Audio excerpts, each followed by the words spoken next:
It's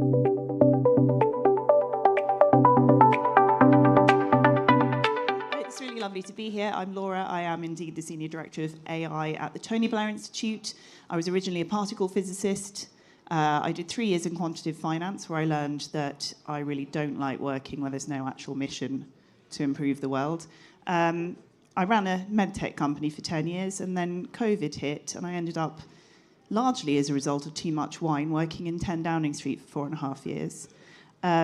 So I've been watching your career with huge interest, because, of course, you started off as a civic hacker and have ended up as a digital minister, which is quite an exciting career pathway. What do you think is as a hacker, is the biggest bug in democracy today that we should fix, and how could we fix it? It's a low bandwidth. So every 3 or 4 years, we upload 1 bit if it's a referendum and 3 bits if it's a vote. But that's it, right? So in Taiwan in 2014, when we faced with a truly complex situation, which is the trade agreement with Beijing that would have opened our cybersecurity, publication, telecommunication sector to investors from Beijing, it is just not possible to resolve that using the low bandwidth democracy. In fact, it only fueled the polarization. And at the time, our president, Ma Ying-jeou, was enjoying 9% of approval rating. So in a country of 23 million, anything he says, 20 million against him. But of those 20 million, we're very divided. One half want to be free from China, another half want to be the free China. It's very confusing.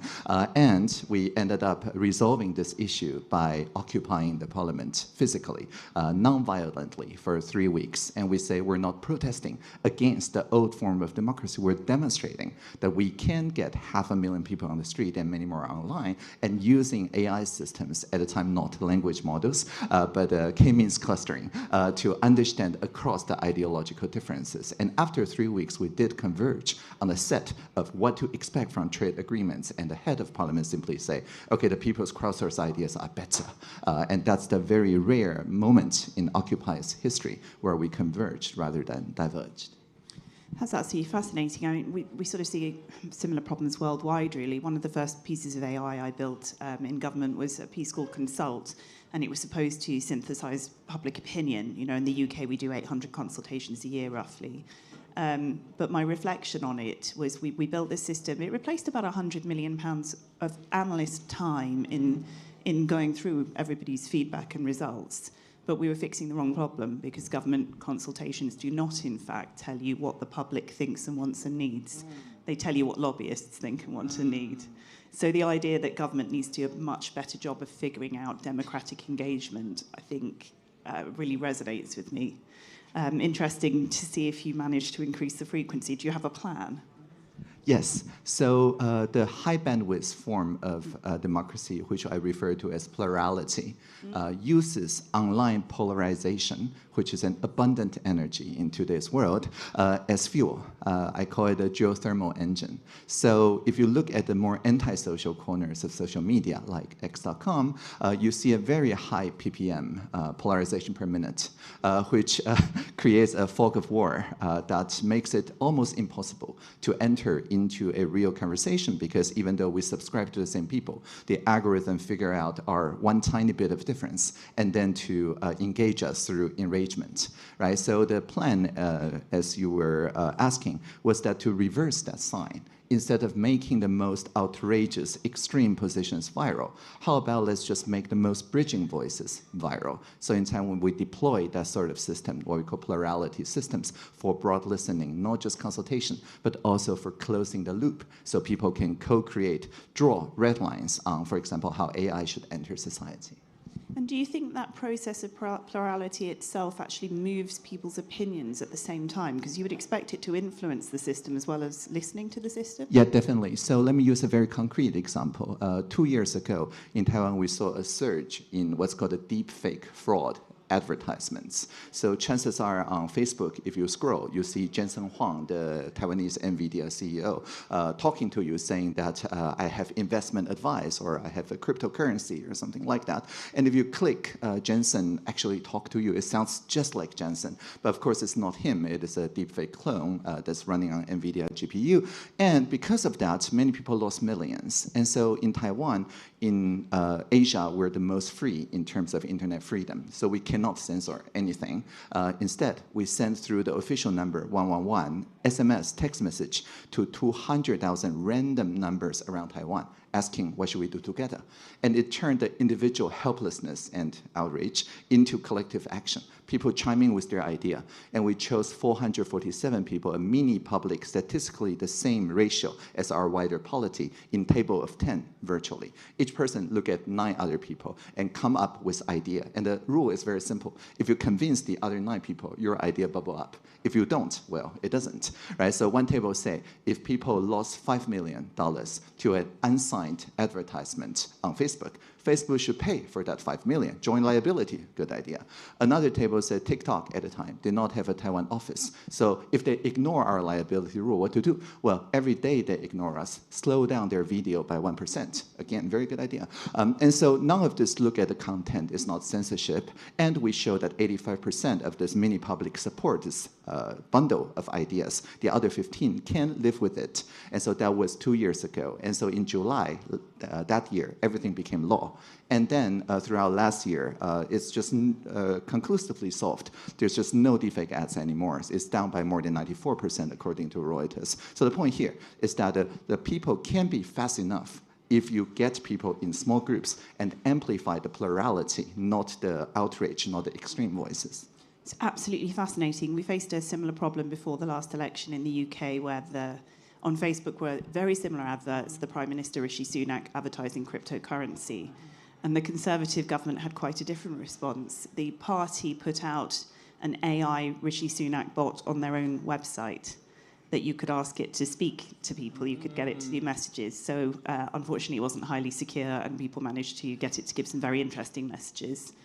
But I remember one of the parliamentarians sending me a text message saying, why would they do that? Why is that a good thing to do? And I said, well, actually, it's quite an interesting approach because if you know that the party is deliberately putting out deep fakes that people can manipulate, then the person receiving a deep fake online will know in advance. It's like an inoculation. Yeah. Viral vaccine. Yeah, I mean, I don't think we've studied whether it worked, but it was a very alternative approach. But I absolutely love this sort of much closer democratic engagement. I think we should be using that in a lot more countries. See if we can push that forward. So you often talk to AI as assistive intelligence rather than artificial intelligence. Can you explain how that changes the way you approach build and delivery inside government? Certainly. So if you look at the alignment assembly, the table of 10, we use a lot of AI in that. For transcription, in Taiwan we have 20 national languages, 16 indigenous nations, 42 language variations, and we build comprehensive translation services between those languages. And not just linguistic, but also cultural translations as well. And none of these models are what's called a general purpose large language models. They are all small models, narrow models that are specifically tuned toward specific communities. And so it changes our approach to data. Instead of thinking data is oil that you extract somewhere to the, I don't know, low Earth orbit data center or something, and distill and refine into this blob of a superintelligence. In Taiwan, we think data is soil. You tend the local data, the community data. We use attribution-based control, so each community can improve the data quality without feeling that it's being extracted to sell advertisements or to do profiling or things like that. And so these small models are visibly trusted by the community that tends those models. So when those models do the summary, do the bridge making, they get the trust from the people participating in the alignment assembly. They do not think we're being colonized by a random large language model somewhere. So it's one of the very rare practices where the more people use AI as assistive intelligence, they actually come to trust each other more, not just the vendor more. think you slightly answered my next question, but in the space of trust, I think we both adopted radical transparency as part of our delivery model in government. But I certainly experienced that there was a real trade-off between trust and the sort of speed to delivery. And I think particularly in the trust space as well, it wasn't even terribly clear what we even mean by sort of trust. There's trust in government, there's trust in AI, there's trust in people's intentions versus their competence. Mm-hmm. How do you look at trust more broadly, and what do you think are the most important features? Yeah, I think trust appears in two stages in democracy. One is collective sense-making. So even if that I see that I'm in the minority, I have trust in this group selfie, so that we're not living in splintered realities, in the balkanization of facts, but rather we recognize the common knowledge that I know, that you know, that I know, that something really is happening. So that is the trust in the common knowledge. The other is collective decision-making, and I call it trust under loss. Remember the 15% of people who did not feel that it was proportionate, that we slow down connection to foreign social media, that we impose joint liability. They nevertheless, after going through this process, feel that it is legitimate. So they trust the process more. According to the BTI index, 91% of Taiwanese people now think our democratic process is fairly good or better. And so this kind of trust under loss, I think, is much more important than one win in one particular decision-making, but rather over time, people build a trust on the social fabric itself. Okay, fantastic. And just flipping back to the sort of misinformation, I'm quite interested in ways to use AI to try and reverse people sliding towards radical extremism at the moment, which is obviously, sort of a worldwide threat, really, and a threat to the people involved in it, not just everybody around them. But this is a sort of ongoing problem in many spheres, and I know that you launched a strategy, Humour Over Rumour, which was very clever. I wondered if you could talk a little bit more about your approach, what you think we should be doing, and actually, maybe what you think the effects are on human psychology if we don't handle this well. Yeah, we came up with Humour Over Rumour during the pandemic. So in 2020, when Taiwan first realized that pandemic is happening, we started rationing out masks. And almost immediately, polarization appeared on the use of masks. One side was saying, because of our SARS experience, only N95, the highest grade, is useful. Everything else is placebo. And the other side says, any kind of mask hurts you because it's ventilation, it's aerosol or something, and N95 absolutely kills you. Right? So these two are kind of fighting with each other and really can spiral out of control if we don't overcome it somehow. And so again, using the broad listening plurality-based technologies, we figure out the uncommon ground, the surprising middle ground. And then we have a spoke dog, a very cute Shiba Inu, who puts her paw on her mouth 24 hours after this polarization and says, wear a mask to protect your own face against your own dirty, unwashed hands. So if I like to wear a mask and you don't, well, I'm just reminding you to wash your hands, right? So this is actually very viral because people can resonate with this message. We measure tap water usage. It really did increase overnight. And then it de-escalated the topic of mask. We would go on to do the same for vaccination. We created a scoreboard like a sport team so that people can see in each county, in each age bracket, is AstraZeneca winning, is Moderna winning, is BNT Pfizer winning. I got all four brands just to make a point. And the point here is that it turns then the competitive polarization energy into the creative energy for democratic renewal. So that's Humour Over Rumour. Wonderful. And so the things you're doing in Taiwan are quite groundbreaking. And I think a lot of governments talk about it and in theory try and emulate, not nearly as many as I think ought to.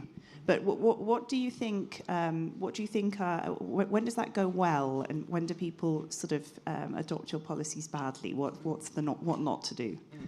Well, it's going very well in polities larger than Taiwan now. For example, California, just a couple of weeks ago, in their legislature, now out of the committee, they put in a draft bill that says the Taiwanese way of digital democracy in California, they call it engaged California of broad listening, needs to be institutionalized as a permanent part of the state. They already use this kind of tool to overcome the wildfire mitigation and prevention, right? So from very non-surprising common ground, like burying utility lines to prevent wildfire damages, to more surprising ones like mental health support and so on. They successfully overcame the political crisis using broad listening, and then they move on to engage the state employee on the government efficiency use of AI in a way that doesn't decimate trust, and that worked very well. And now they're moving on to ask the people, exactly like how we ask people about the fake liability. They are asking if some AI companies in California is driving people out of a job. What are their social obligations? What are the social license of such companies operating in such a space? And so I think this is a very good sign that polities twice the size of Taiwan is now institutionalizing this. And in Japan, we also see the LDP, the ruling party, adopting broad listening. And also there's a new party called the Future Party that uses this technology to make a covenant, a compact between the older generation and the younger generation. And I think that's one of the most polarizing issues in the world right now. It is the future generation versus the current generations. And any use of AI so that people can see eye to eye, I think works the best. So, and to your other part of the question, I don't think there's bad adoption per se, but I think there are unwarranted expectations, because a lot of these Govtech that Taiwan deploys start as civic tech. So we're not actually racing against civic sector or the private sector. We're not racing against the horse. We're riding the horse, right? So the government's job is really just institutionalizing and also creating the market conditions for this kind of civ tech solutions to thrive. But in some jurisdictions, instead of tapping into their civic tech community and their startup ecosystem, they try to do everything with the government and not actually sharing the blueprint of how. And so even if they run consultations very well, people understandably distrust the institution that run this consultation and somehow just distance away from the government even more because they feel the government is profiling me, is trying to, manipulate me psychologically or something like that. So starting with partnership, I think, is always better than a top-down solution from the government. Fantastic. And, lots of governments are deploying a lot of AI tools, and certainly we've seen in the UK that, some that goes well. Sometimes it doesn't go so well. Even just basic algorithms. We had one released that rejected black women's photographs twice as often as white women's, which, that's a very obvious way to not do that, and yet it wasn't implemented. What's your sort of experience of building a government that detects vulnerabilities and flaws before you deploy and not after it's already caused harm? Yeah, I think in Taiwan, we have this system called Presidential Hackathon, where every year we invite more than 200 teams, each having implemented in a very small scale, like a district or a town. And it always needs to contain members from both the public service, the private sector, and the civil society, at least 3 members per team. And then they compete. But they do not compete from a kind of negative sum or zero-sum way. It's a very positive sum competition. Basically, throughout the 3 months' time of presidential hackathon, they fuse with one another and figure out what kind of solution created here can create actually bias or what kind of harm if deployed is some other team. And we aggregate the team using what's called quadratic voting, which is a new voting method that discovered the bridging, the synergy between those teams. So once they aggregate at the end, the 5 teams that works truly across different towns and districts, they get a championship trophy from the president. And the trophy is just a micro projector. If you project it, it projects the president giving your team the trophy. So it's a very meta, it describes itself. And carrying with it the presidential promise that whatever you did on a local scale will become public infrastructure the next fiscal year. And so in this, we basically filtered out through collective intelligence, any kind of the bias causing solutions. If it offend even just one sector out of 3, they would not win the quadratic voting round. So whatever we end up with, it is almost guaranteed to be positive sum across all 3 sectors, and therefore far less likely to cause bias. That's very inspiring. I'm going to have to up my hackathon game. Sounds very sophisticated. And it's obviously quite a big cultural exercise as well. And I think you've talked before about culture and people as a barrier to good AI adoption. How do you think about that? What are the biggest challenges on the culture front, and what can we do to, speed up the positive adoption of technology for the public good? Yeah, I think if we put human in the loop of powerful AI, the humans sometimes feel like a hamster in a hamster wheel. It's rotating very quickly, and we struggle to keep up with this ultra-efficient machine. But at some point, the hamster realizes, I'm not going anywhere, right? I'm not steering. This is not a hamster ball. This is just a hamster wheel that I cannot control its direction. And the people, understandably, feel disillusioned if you deploy it this way. But if instead of human in the loop of AI, you deploy with AI in the loop of humanity, of existing communities, then we're talking, right? So one is more like a wildfire that goes viral and consumes the energy of our communities, pulls individuals out. The other is more like a campfire. It only works very small scale, like a town, district, or even table of 10. But it provably works and includes everyone in that community and enhance the existing communities around sport, fashion, faith, food, whatever. So the presidential hackathon teams almost always start from a campfire-sized idea and AI adoption, and from there, bonfire-sized, but never a wildfire-sized adoption. And then once people feel, oh, the AI is truly in the loop of existing communities, then they scale, not up, not out, but rather across different communities that share similar needs. That's fantastic. I think I really strongly agree with you. I was reading the other day, as part of some research I was doing, about an algorithm in the Department of Work and Pensions that was sort of legally challenged. And it transpired that the workers in the Department of Work and Pensions did not realise they were humans in the loop of an AI algorithm.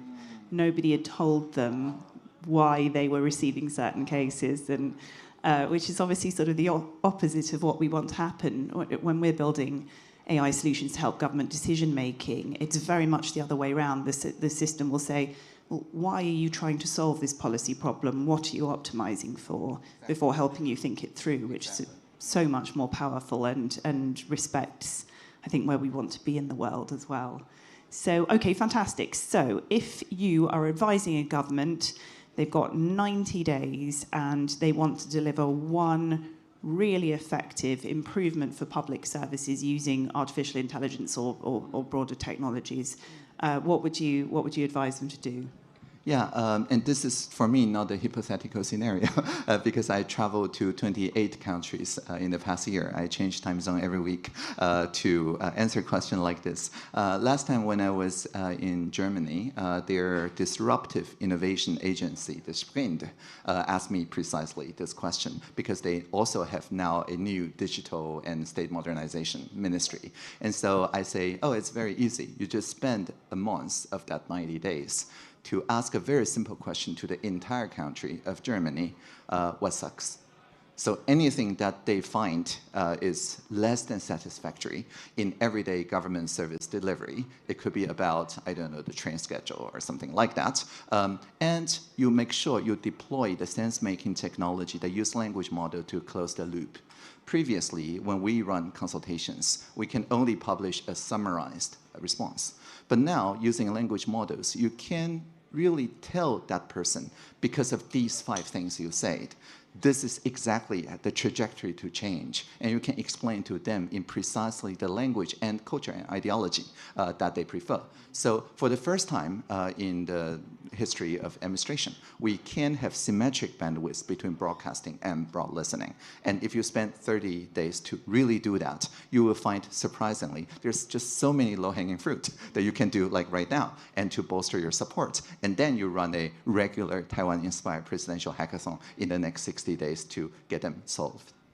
That's fantastic. Okay, so last question.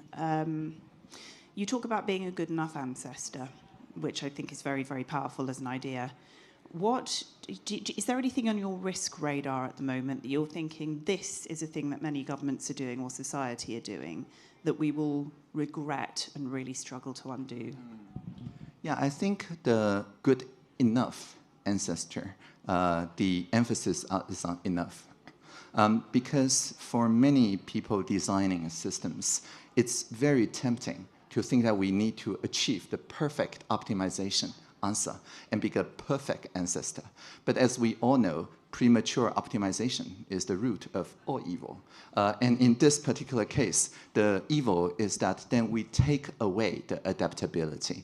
We take away the answerability of institutions. We end up building a machine that provides the answers, but it has actually no answer to the future generation that want to pivot it in some other way.